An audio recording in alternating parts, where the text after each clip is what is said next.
And a very good Monday morning, afternoon, evening, everyone. Joe Benigno back with you again, the The Pain podcast. It's Monday.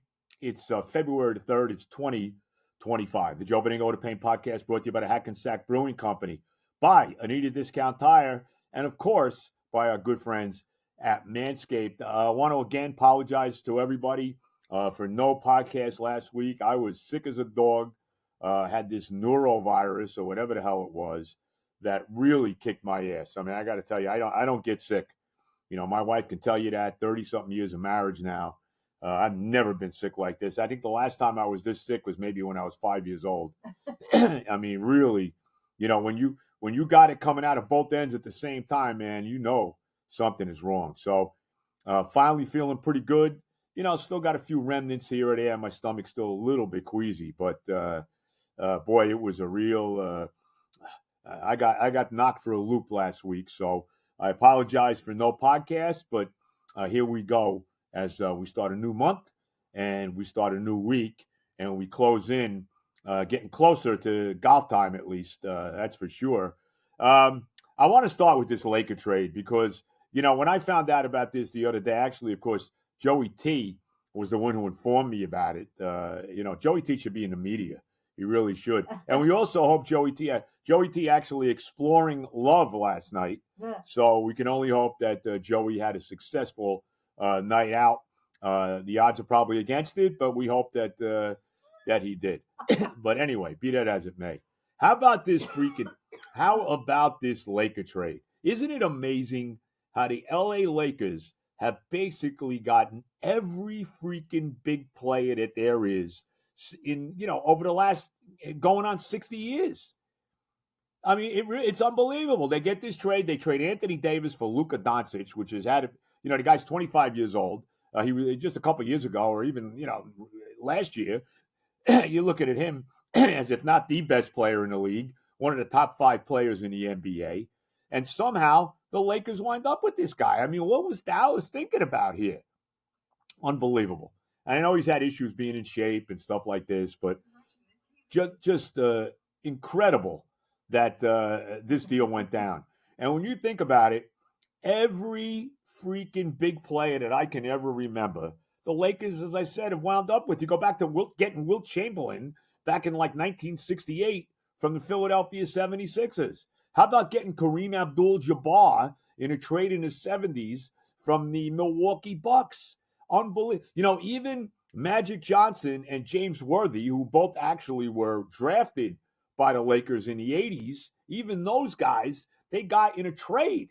They had traded draft choices, prior to that, to wind up with getting, very high draft choices to get Magic Johnson and James Worthy. It's nuts. And then you even continue to, you keep moving. How about getting Shaquille O'Neal as a free agent from the Orlando Magic? How about Kobe Bryant? Remember, Kobe Bryant was actually drafted by the Charlotte Hornets in the 1996 draft. I'll never forget it because I was there. That was at the Meadowlands in New Jersey at the old Brendan Byrne Arena. Like I said, 1996, that's 30 years ago already. And they got Kobe Bryant in a draft day trade with the Charlotte Hornets for, why can't I think of his name now? I can see him now, but I can't think of him now. The big center, Vlade Divac. That's the trade. That was it. Vlade Divac for Kobe Bryant, right? Think about that. They even got Paul Gasol. Where was he? In Memphis, and they wound up with Paul Gasol. I mean, you got LeBron going to the Lakers as a free agent, and now they get Luka Doncic. You can't make it up. Unbelievable how the Lakers wind up with these guys. I I texted my son-in-law Andre, who is a big Laker fan. I mean, he's Kobe's his guy. He's a big Laker fan. All of that, and I told him, I said, I can't believe they did it again. And I gave him basically the rundown of all these guys at the Lakers. I mean, you're talking about a who's who in the NBA, talking about the greatest players that ever played in the history of the league that wound up playing for the LA Lakers one way or another. It's just nuts. I mean, like I said, who's next? Nikola Jokic, Giannis Antetokounmpo. Who? Who's going there next? I mean, please. It's not. It really is crazy. There's no doubt about it. But the Lakers do it again, and we'll see how it plays out for them. Anthony Davis going to Dallas. Apparently, the Mavericks think that they are a better team with Anthony Davis as their lead player than they were with Luka Doncic. Now, again, that remains to be seen, but just incredible when you think about it. When I heard about this the other day, so we'll see how it plays out for the Lakers. All they've done is win. I believe the Lakers have won 12 championships since they moved to LA. Remember, they won the one with Wilt and West in 1972. Remember, beat the Knicks. Then they won the 5 in the 80s with Magic and Kareem and Worthy and all those guys, Pat Riley. They won the 5 in the 80s. Then they won the 5 when Phil Jackson was the coach. Remember, they won the 3 in a row with Shaq and Kobe from 2000 to 2002. And then they won the 2 later on with Kobe and Pau Gasol. And then they won the championship. So how many is that? And what are we up to now? That's 11. And then the 12th was in the COVID year, 2020, when they LeBron, when they won that one. So just unbelievable. And we'll see where the Lakers go from here. They beat up the Knicks the other night at the Garden on Saturday night. The Knicks, who get a big blow to the Knicks the other night, as OG Anunoby goes down with an injury. What a surprise. The one thing about this guy, and he's a tremendous player, there's no doubt about it, but he gets hurt a lot. His injury last year in the playoff series against Indiana cost him that series, as far as I'm concerned. He went down in Game 5. The Knicks were up 3-2, and they didn't win again in Game 6 or 7 and got destroyed in Game 7 at the Garden, as we all remember. So, what can I tell you? But the Lakers do it again. It really is amazing what they've been able to pull off over the years. The LA Lakers, man. One of the premier, maybe next to the Yankees. Probably, I would say when I think about sports in America, in North America, the premier sports franchise has been the Yankees. I don't think there's any question about it. 27 World Championships. I don't know how many pennants. I forget what number the one that they won last year was, even though they lost the World Series. So they got to be number one. To me, number 2 has got to be the Lakers, right? Ahead of the Celtics. I mean, I got to put the Lakers ahead of the Celtics. And the fact that they have been able to basically wind up with just about every great player that there's been in the NBA over the last going on 60 years is just it's mind-boggling. It really is. It is absolutely mind-boggling. So the Lakers do it again. Anthony Davis, and they wind up with Luka Doncic just in that crazy, just blockbuster deal from the Dallas Mavericks. I guess Utah was involved in this too. I'm not sure what exactly the Jazz got out of this deal, but nevertheless. So let me ask you this: how did you cope yesterday without any football? Now, yesterday was the first Sunday since all the way back in early September that we had no football, no NFL, right?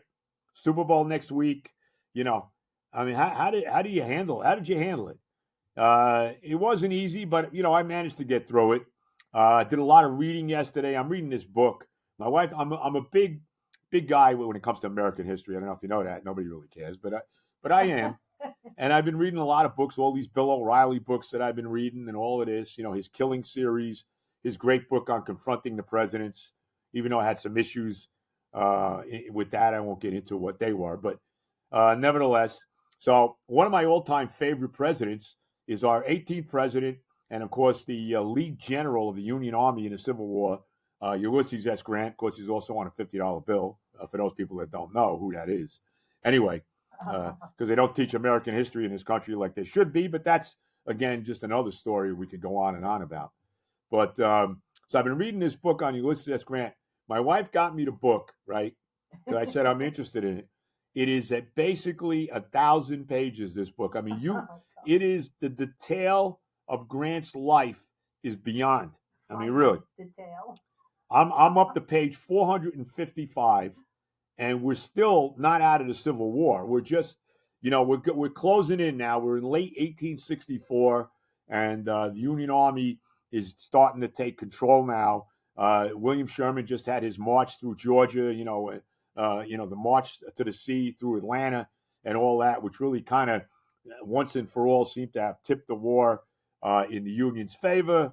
Abraham Lincoln was reelected again, although he will be dead in less than a year, and the surrender of the Confederacy is coming up in less than a year as well. April of 1865. April of 1865, Robert E. Lee surrenders to Grant at Appomattox Courthouse in Virginia, and about a week after that, Lincoln gets assassinated by John Wilkes Booth at the Ford Theater in Washington. So, but that's where I am, and I'm barely halfway through the book.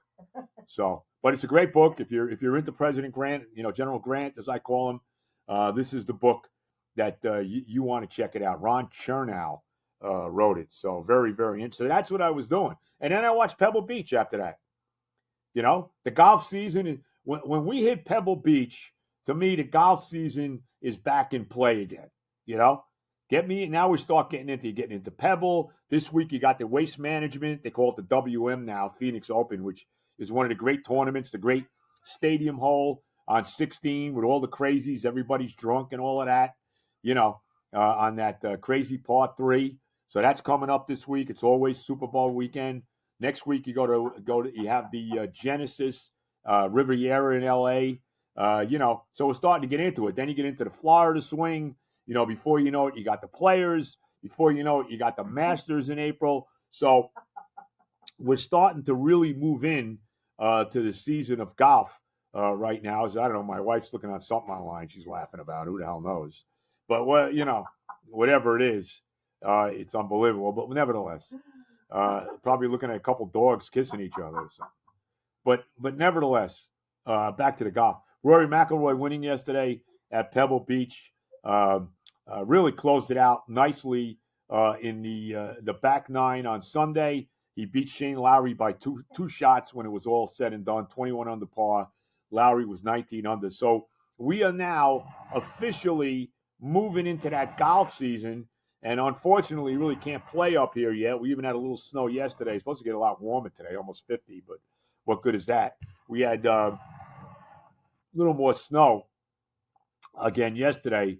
I don't know, maybe 3 inches, 3 inches. I got to go out after I'm done with this and check it out and see what we can do with that. But nevertheless, so we move on into golf. And again, Rory McIlroy getting off to a great start as he wins Pebble Beach for the first time. I think it's only the second time he's ever won a tournament in California. His 27th PGA win. And we'll see if he can finally break through and get that elusive major that, it's been 10 years now since he won a major. I think he's won 4 in his career. 10 years now. Never won the Masters. He needs that one for the career Grand Slam. So we'll see what happens with McIlroy moving forward this year. But a big win for him yesterday at Pebble Beach. And I watched, most of that yesterday after reading my stuff on General Grant. Unfortunately, I could not watch the Ranger game last night because I still don't have MSG on Optimum, which is making me crazy. Did get a chance to watch them Saturday because they were on ABC and, got whacked by the Boston Bruins. They will be on TNT Wednesday night as they play Boston again, this time at the Garden. So I'll be able to see that game. I was able to see the Knicks game Saturday night because that was on ABC. But, this thing with MSG is just ridiculous. Can they get it done already? What kills me about Optimum here? They act like they're doing the consumer a favor. We're trying to get you the best price we can get, as far as, getting Madison Square Garden Network back. Well, what are you talking about? What are you doing? Best price? You're not doing us anything. I don't get Knicks and Ranger games. And unfortunately, and I really don't care about the Islanders or the Devils, but the Islanders and the Devils are also on MSG. So if you're a fan of the Devils and you got Optimum, you can't watch them. If you're a fan of the Islanders and you have Optimum, you can't watch them. It really is brutal. I mean, and there's no other way to say it. So I didn't see the Ranger game last night. They did have a nice win after they lost 3 in a row. Of course, they made the big trade for JT Miller over the weekend. He did score 2 goals in the loss to the Bruins Saturday. Didn't score last night, but nice win. Rangers win 4-2. Jonathan Quick got his 400th career win in goal. He has won more. He is the all-time winningest goalie for anybody born in the United States. So that was a big night for him last night. And let's see if the Rangers, they're 5 points out of a playoff spot right now. Let's see if they can put themselves in position. As I mentioned, they got JT Miller. They traded Philip Hedl for him, who was a very good player for the Rangers. Had a lot of issues with concussions, no question. But, we'll see if the Rangers, like I said, 5 points out of a playoff spot. Let's see if they can get something going, get back with a little streak like they had in January where they had that 10-game streak where they had a point in all 10 games, 7-0-3. So we'll see if they can get things rolling again. Again, they'll play Wednesday night at the Garden against Boston in a game I'll actually be able to watch because it's on TNT. So what a concept that is. So we'll see where we go from here. All right, Benigno, the Oda Payne podcast. We'll get into the Super Bowl coming up on Sunday. We'll get into a little bit of the continuing Pete Alonso saga. Will he ever sign with the Mets? Don't hold your breath. We'll get into that after we get our sponsors in here. As always, we want to start out with the Hackensack Brewing Company. My good buddy Mike Jones, TJ, and everybody over there. You know the deal. And again, with the weather being what it is, we were going to wait. I would say the next live podcast we'll do will be opening weekend of the baseball season. Remember, we did that last year, opening day with the Mets. We had a great crowd there. We'll probably do that again. Mets actually open on the road. They open against the Astros on the road. I believe they open with the Toronto Blue Jays whenever the home opener is in April. Not sure when that is, but may try to go to that. And by the way, I had a great time, even though I wound up getting sick. I had a great time a week ago, Saturday, doing the show from Citi Field. The Amazing Day was really terrific. Got to meet a lot of great fans there. Of course, did the show on the Fan with Sal Licata. We got to interview a bunch of guys, Clay Holmes, Brandon Nimmo, Carlos Mendoza, who I love, my all-time favorite Met, Dallas Strawberry as well. So got to interview a lot of guys. Had a great day there that day. And, of course, that was the day that the fans got on Stearns and Cohen for the ongoing Pete Alonso thing. But we'll get into that in a minute. But, again, getting back to the Brewing Company, you know the deal. Located 10 minutes off the George Washington Bridge, less than 30 seconds off Route 4 in beautiful Who Needs a House out in Hackensack, New Jersey. The tap room's open 4:30 to 10, Monday through Friday, 2 to 10 Saturday, 12 to 8 Sunday, 78 Johnson Avenue in Hackensack. Check it out. Tell them Benigno sent you. Check out the Oda Payne beer. You got the Jet packaging, the Met packaging. I think he's even got Nick packaging now, TJ. I'm not 100% sure about that, but I think he does. The Hackensack Brewing Company. Of course, if you need work done on your car, you know where you got to go. You got to go to Anita Discount Tire. See my son Johnny. See his boss Harry. They'll take care of you. Any of your automotive needs. You need tires. Pretty soon we're going to have to get our oil change. That's coming up. We'll be doing it there. And, like I said, you need a car inspected, whatever you need, go check them out. They're in the beautiful Rivervale, New Jersey on Westwood Avenue. Tell them Benigno sent you. And then, of course, our buddies over at the Manscaped, and I've been telling you about Manscaped for a long time, the Beard and Balls bundle that's going on right now as we get ready for the playoffs. You can check it out, the Ultimate Grooming Tool Kit, designed to handle all your body shaves, the top, the bottom, your face, your balls area, clean that up. We always talk all the time. The 5.0 Ultra Lawnmower, which gives you that illusion of extra inches, which even if it's an illusion, every man wants that. There's not one man alive, I don't care how big it is, that doesn't want more. So let's be honest about it, guys. Anyway, check it out. The Beard Hedger, the electric beard trimmer, and the Lawnmower 5.0 is the trimmer for the groin and body. Every great play starts with the right tools. Keep that in mind. And don't forget that you can get, when you use the Beard and Balls bundle, make sure you get your you get your 20% off with free shipping with using the code OThePain. Whether you're chasing the Lombardi. Speaking of that, did you see where Belichick, of all people, Belichick wants to change the name of the Lombardi Trophy to the Brady Trophy? Did you see that? No. Because it says it's really not about the coaches, but it's about the players. As far as I'm concerned, it's about the coaches and the players. If you don't have a real head coach, you ain't going to win. I'm going to tell you right now. Bill Belichick didn't win 6 Super Bowls just because of Tom Brady. Let's be honest about it. But whether you're chasing the Lombardi or just trying to, look good for that big date night, let's hope Joey did a little manscaping last night before he endeavored into the dating world.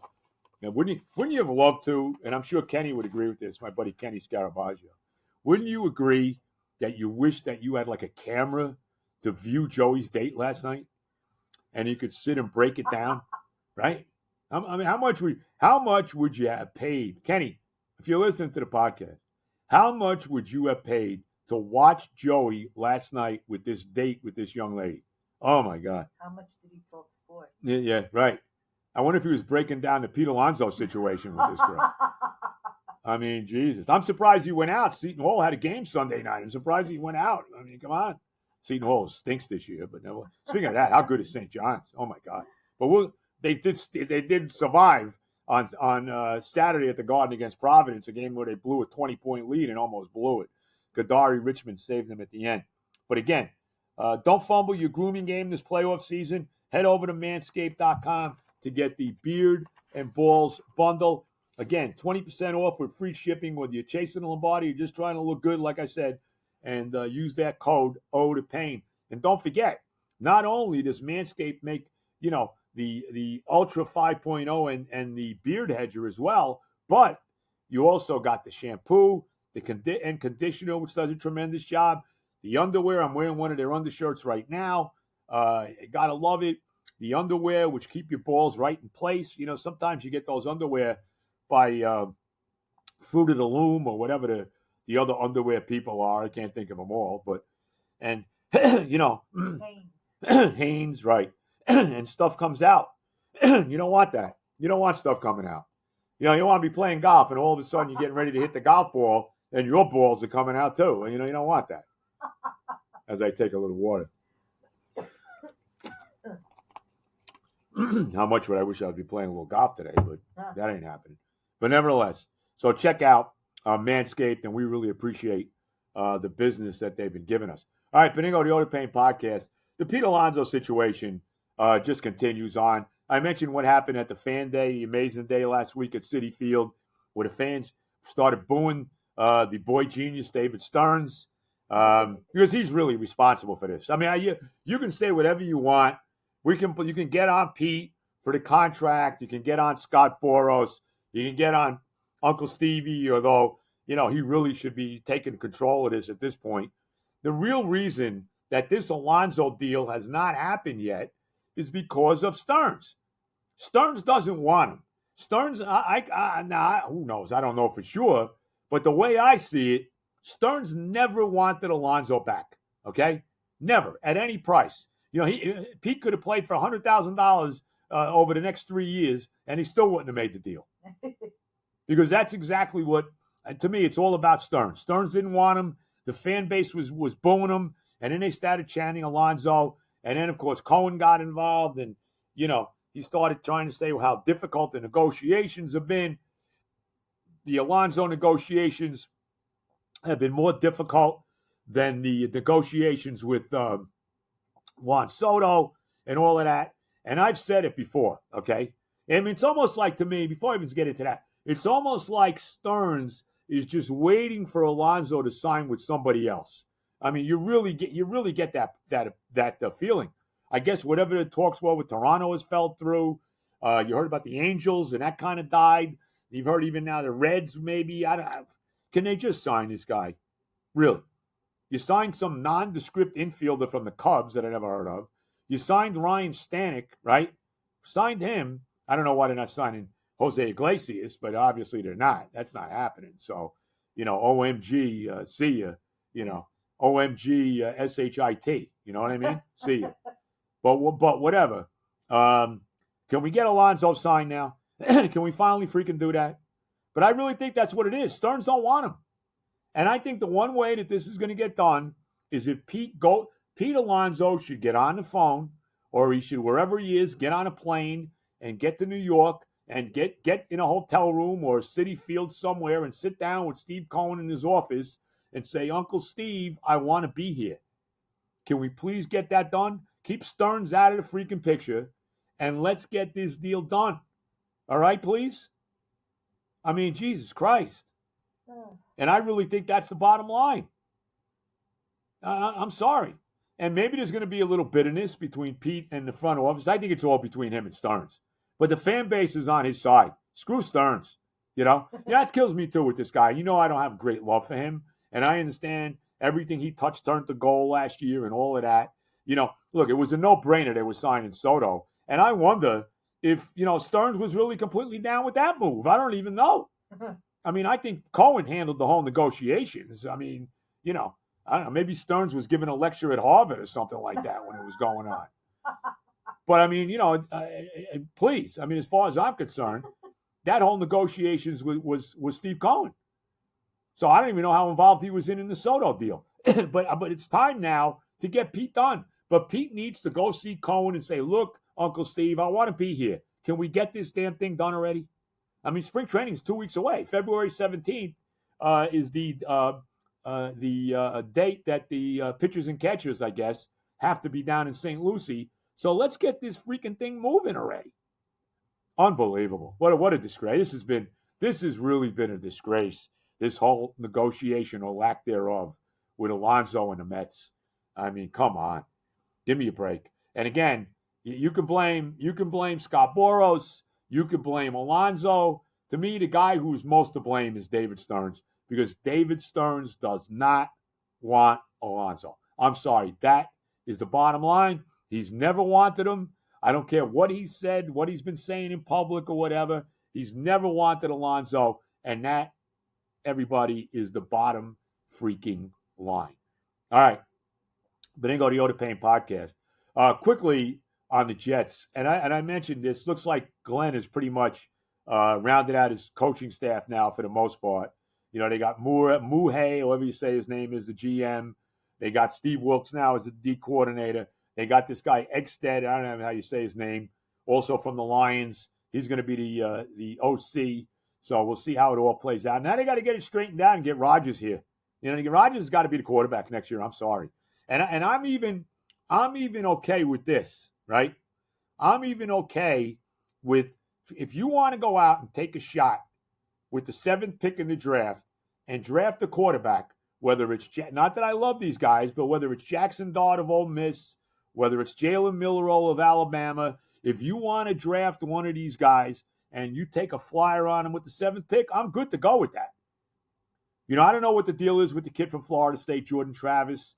I don't even know if he's still at this point fully recovered from his injury. It was such a bad injury that he got 2 years ago at Florida State. Who knows what his situation is. I don't think you can count on that at all. So if you're the Jets and you figure, hey, let's go out, we'll take a shot with the 7th pick in the draft, and let's draft a quarterback, I'm not against it. But what I am against is not bringing Aaron Rodgers back. You got to bring him back. It's only for a year. Who better to tutor some young quarterback than Rodgers? And he said he would do it. I mean, this idea that Tyrod Taylor is going to be the quarterback for the Jets next year is insanity, all right? I mean, I'm tired of losing. I mean, I'm sure Aaron Glenn doesn't want to go, 5-12, 6-11 next year. And God knows none of the fan base wants it. We've had enough, Everybody knows the number. 14 years without a playoff appearance, the longest in North American sports. It's 5 years in a row with double-digit losses. Enough already. No winning season since 2015. I mean, we've had enough. So I'm sure Aaron Glenn wants to hit the ground running and have a winning season next year. And to me, if you're going to have a winning season next year, Aaron Rodgers has got to be the quarterback. Okay? I mean, if Tyrod Taylor ain't – the other thing with Tyrod Taylor, not that I dislike Tyrod Taylor. He's a solid backup quarterback. You can win games with him. But if you think he's playing, Aaron Rodgers, say whatever you want about him, he played 17 games last year. He played the entire year coming off a major Achilles injury. And even some injuries he got during the year, early in the season, that week 4 loss to the Broncos. He played all 17 games. He threw 28 touchdown passes to 11 interceptions. I mean, he got better as the year went on because he got healthier. And to lay it all on him that they went 5-12 is complete bullshit, as we know. I don't want to get into all the different things, starting with getting rid of the coach after week 5 by Woody Johnson, which was really the beginning of the end, if not the end. So if they want to draft a quarterback with the 7th pick in the draft, you want to take a flight. You never know with these. Who knows? I mean, I didn't think Bo Nix was going to be any good, but look what he did with the Denver last year. Yeah, he was a lot better than I thought he was going to be. And a lot of that had to do he was in the right situation. He's with a solid head coach with Sean Payton. And all of that. So, we could. That's a big part of it too. But you just don't know about you never know about these quarterbacks.